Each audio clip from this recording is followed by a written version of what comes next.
So now that we know the standard algorithms for multiplying and dividing whole numbers, and you already knew the standard algorithms from 4th grade for adding and subtracting whole numbers, it's time to move on to operations with decimals. And so today we're going to start with adding and subtracting decimals. Pick that one to start with because it is by far the easiest one to do.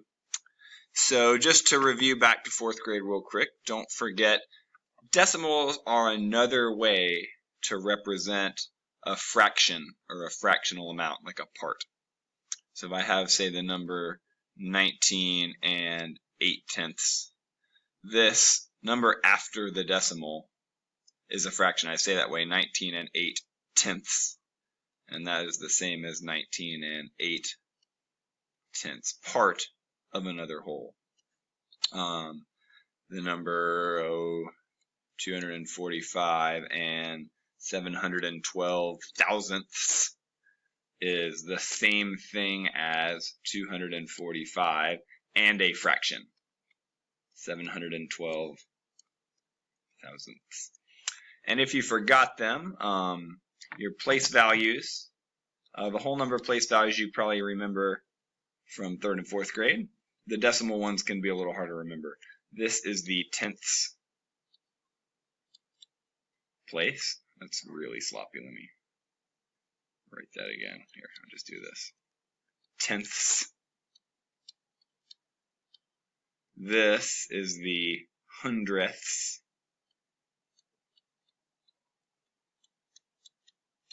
Place. This is the thousandths place, and then so on. There'd be a 10 thousandths, 100 thousandths, millionths, and so on and so forth.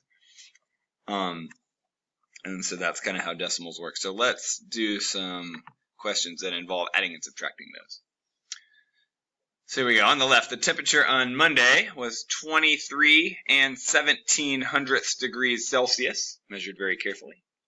And after a cold front the next day, Tuesday's temperature was only 9 and 8/10 degrees, quite a bit colder than the day before. How much cooler was it on Tuesday? So I'm looking for a difference in temperatures, the difference between that temperature and that temperature, which makes me think that I'm subtracting. And so I need to subtract my two temperatures. So here is how you set that up. They're very easy to add and subtract. All you have to remember to do is when you add and subtract decimals, you've got to line up every place value with its same place value in the other number. So when I set these up, I'm going to set up my first number.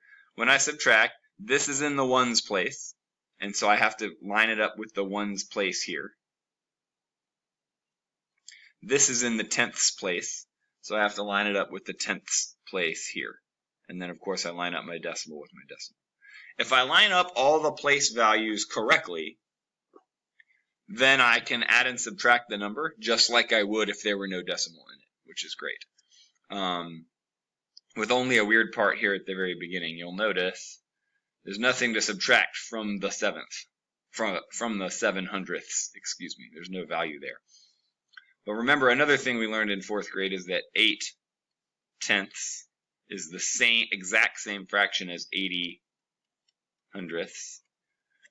And so it's no problem for me to just think about, instead of this being 8/10, to also think of it as being 80/100ths. It's the exact same number if I add that 0 to the 100th place.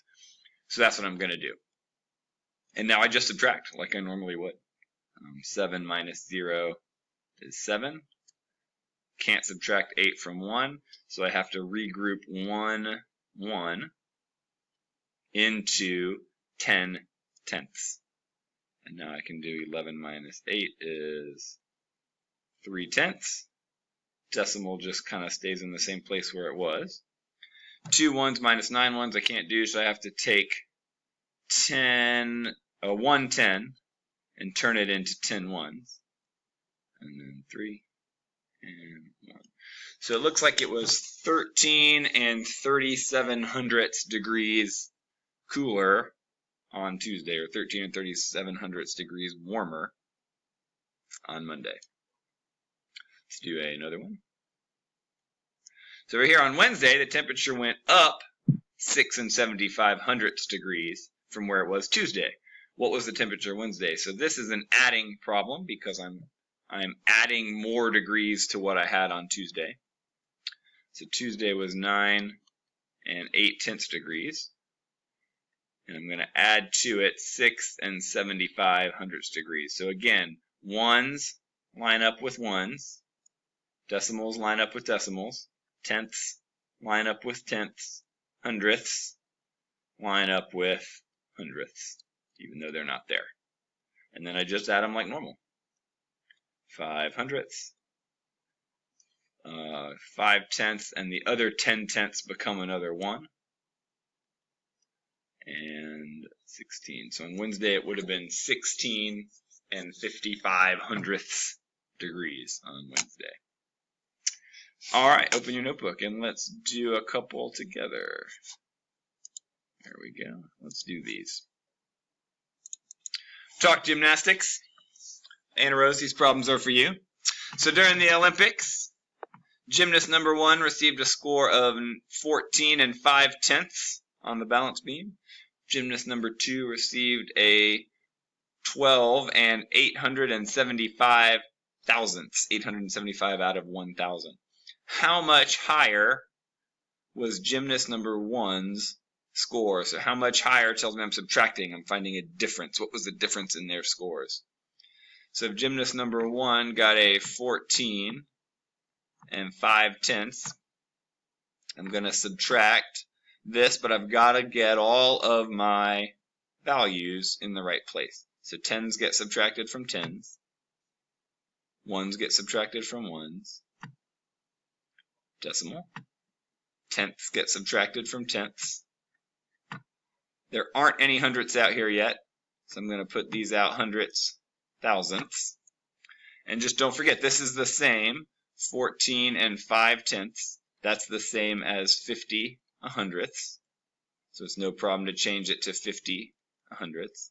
And that's also the same as 500 1,000ths. So it's no problem to just imagine a 0 out here in the thousandths place. So I haven't changed the number at all. I'm just writing the decimal out with more place values shown. And now I can subtract. Always got to be careful when I'm regrouping with a bunch of zeros. I do it really carefully. I'm sure you have your method for doing it as well. Because I can't take 5 from 0, but I also can't borrow from this 0. So what I do is I come all the way over here.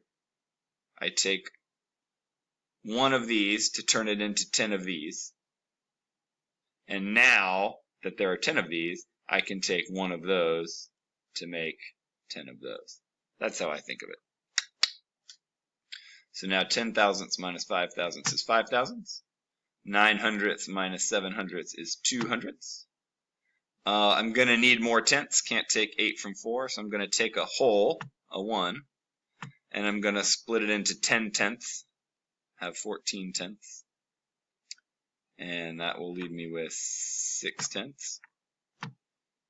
And 1 there. And no there. So gymnast number 2, higher. Gymnast number 1 score was 1 625 thousandths points higher. That's a little more than 1.5 points higher.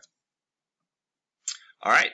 Gymnast number 3 scored 1 75 hundredths higher than number 2.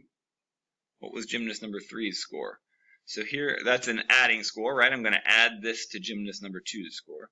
Gymnast number 2 scored 12 875 thousandths. Gymnast number 3 scored 1 75 hundredths. And 75 hundredths is the same as 750 thousandths. Those are equivalent fractions, so I can just kind of think about a 0 here, no problem. And add them up.